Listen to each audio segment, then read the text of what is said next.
Hello everyone, Shinto Bean here, playing some more Warhammer combat cards. This is a video I actually recorded previously and I'm doing a voiceover. This is the exploration where we're playing as Servants of the Emperor against Necrons. And let me just say, it has been a very interesting 3-day event. It has got to be the biggest flop of all time. I mean, the number of players that have been complaining, the amount of negative feedback is insane, and for good reason. I'm going through and opening one of the rewards here, but let me just continue talking about how bad this event has been. Now, I mean, the concept is great. I mean, it's a exploration event very similar to the Skulls event, the very first one, which had very positive feedback, and they have another sort of limited time special boss in the form of the Silent King, who is very similar to Scarbrand. And by the way, this is the deck that I have been using on day 3, which has actually worked really well. Inquisitor Greyfax combined with some fodder, healers, and psychers, as well as the 2 cards with the regeneration, actually work really well against these Necrons. So I'm fighting against the boss here, the Silent King. But going back to what I was saying, so this game has suffered from connection issues quite a bit. Due to the poor servers or whatever, I guess, but on day 2 of this event, the game was literally unplayable. I think a lot of players got through 2 matches before being unable to connect to any games in the campaign, and that lasted for the entire day, the remainder of day 2. So no one was able to complete day 2 to my knowledge, or even get close to that. And yeah, so that obviously left a very bad taste in many players' mouths. And for day 3, and well, okay, let me say, on day 1, I actually got up to level 10 before losing against the final level, which was, again, the Silent King. But yeah, I was able to get through the first 9 levels with 2 strikes, and I personally kind of enjoyed it. I mean, it wasn't too bad with the lower level cards, but now at day 3, the enemies are quite a bit stronger. They're much stronger even at level 1, and you really need a very specific type of deck in order to defeat them, and basically the deck that I have here with Greyfax. And this strategy, I've got the Calexis Assassin out here, blasting him away.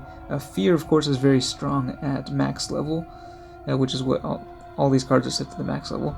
And then, so basically I just sit there regenerating with the little robot dude, and blasting him with a Psychic every turn, and just keep on repeating that, just destroying all the bodyguards. Basically, the Calexis Assassin and the Regenerators are the MVPs here, and then the rest of the cards and they're just support for those guys. So yeah, I mean, it works pretty well, but the thing is, the matches take so long because the Necrons have so much healing. They have like all these endless cards. They got Medicaid, they got Regeneration, they got Fear. I mean, the games take so long to get through.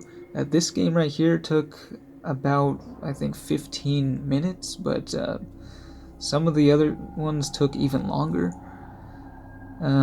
Because again, you have to use this like strategy, just readying. You're not attacking with all of your units on your turn. If you attempt to go for a more aggressive strategy like that, you're just gonna lose. So this is what we're doing here. So again, up against the Silent King here, and this deck has probably consists of, I mean, I haven't calculated, but it's probably over 500 points worth of cards that this Silent King is bringing to the table. And of course we have only 199 points, so we're vastly outmatched. And they and this deck, I think they end up deploying, is it 3 of the Catan shards? I got the Nightbringer out. The Nightbringer is really nasty at max level 2 with the Fear, of course, and it does have a pretty strong ranged and melee attack. But later on, you'll see, I think they bring out the Deceiver, and then the Void Dragon, I think. And these outflanks are actually really painful as well. You can see right there. The one thing with this Greyfax deck that worked really well against the other Necron bosses was that you could just go Psychic for the whole match, basically. Because the Collector's Assassin, if you're healing it with Medicae, it just survives for so long. And if you're able to just take out most of the bodyguards with the psychic attacks and with the counterattacks from the regenerating robot and Ironhead Strachan, then by the end of the match, you'll have this massive ranged and melee attack charged up. So you can go with two massive turns where you're just crushing everything with a single attack. And so that's what I was able to do in the previous matches. However, you can't actually do that against the Silent King because of his special rule. Because he readies every single turn with all of his units. And a lot of these Necrons, especially the Catan shards actually, they have they're able to debuff your attack. So the Nightbringer debuffs melee, and I think the Void Dragon debuffs ranged, and then the little obelisk thing that the Silent King summons at the end debuffs Psychic. So by the end of this match, they're debuffing all three attack types, and throughout the match they're actually debuffing. You can see here, I haven't used my melee attack yet, I don't think, but it hasn't been charged up at all, and that's because the Nightbringer has just been debuffing it through the Silent King special rule. So yeah, it's you're not able to build up a really big attack that you can use at the end, and so that's what makes this battle so difficult, one of the things. And it is just very slow going. So I think one of the things that I think the devs wanted players to do was to sort of communicate with each other, sort of deal with this like a community challenge.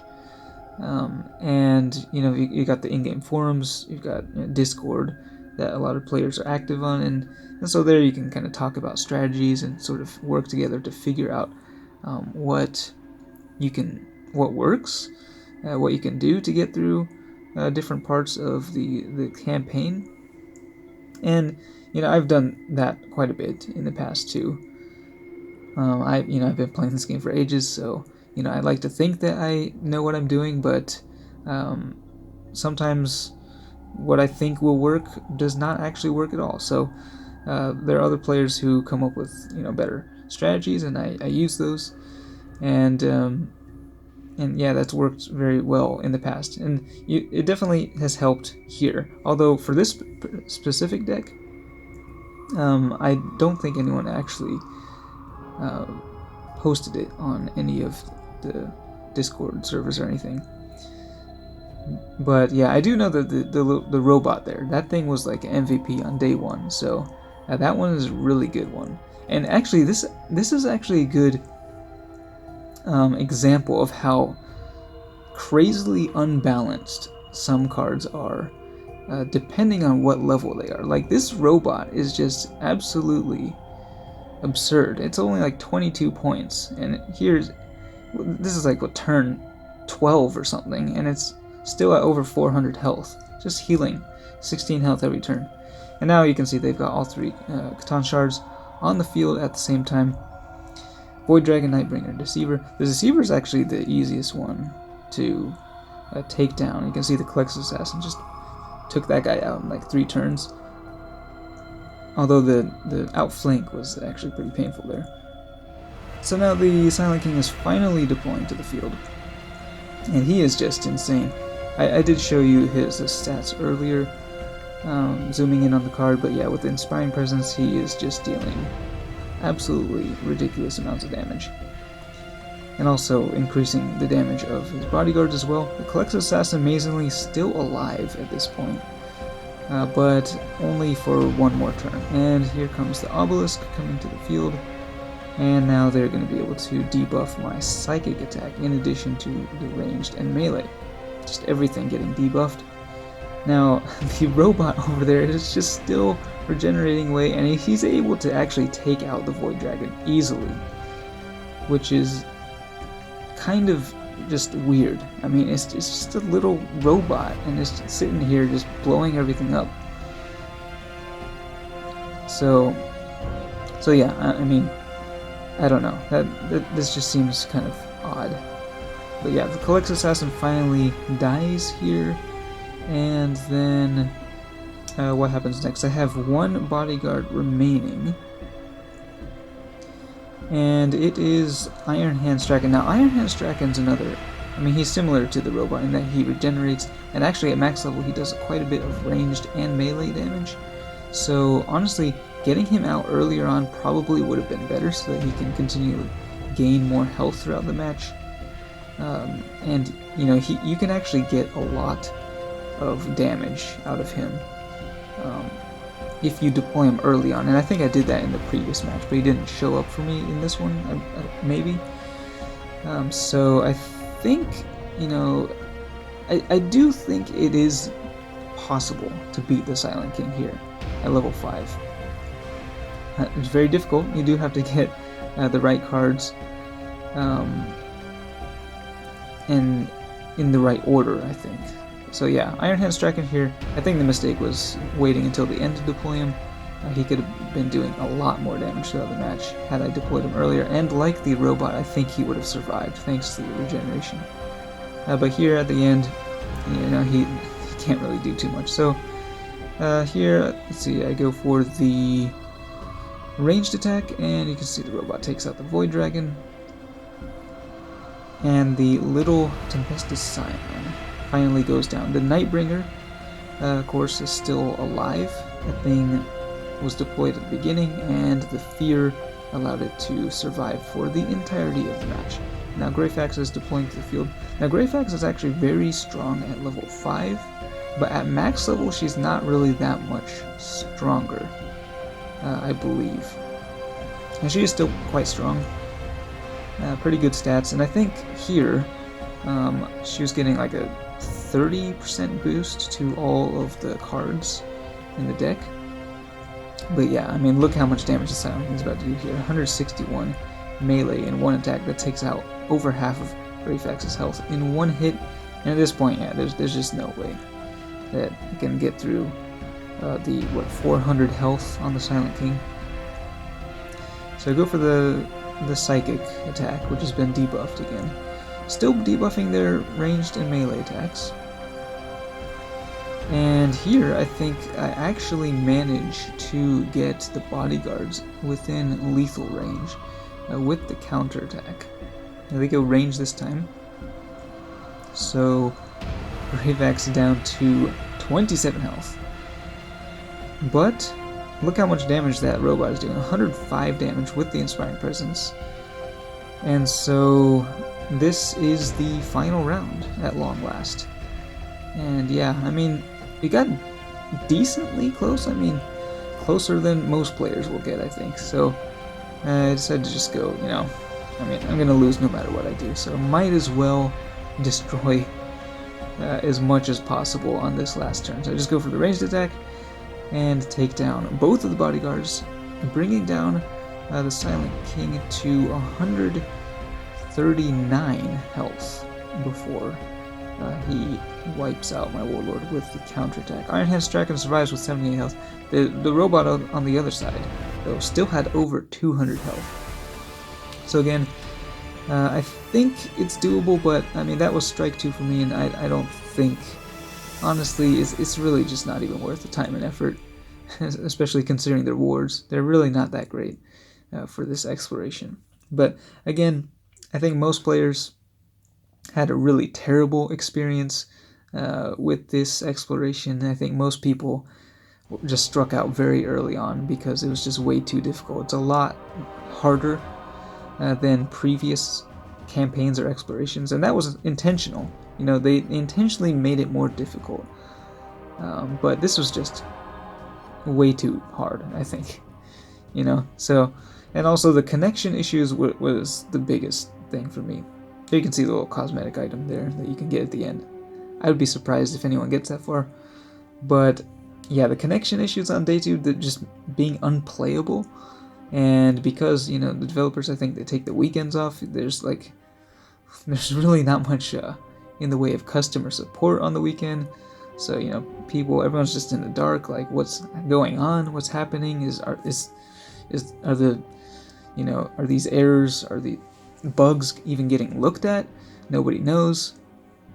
It was just a really kind of bad experience. And I don't like to be too negative, and I like to stay optimistic. But I gotta say, yeah, I hope they learned from this. They being, the people who worked on this exploration, the developers and whatnot.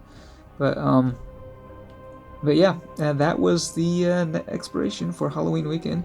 Let me know if you played through it and what you thought of it, and what you think they should do moving forward, if they should keep doing explorations like this or not. Let me know in the comments. Thanks for watching, and I will see you next time.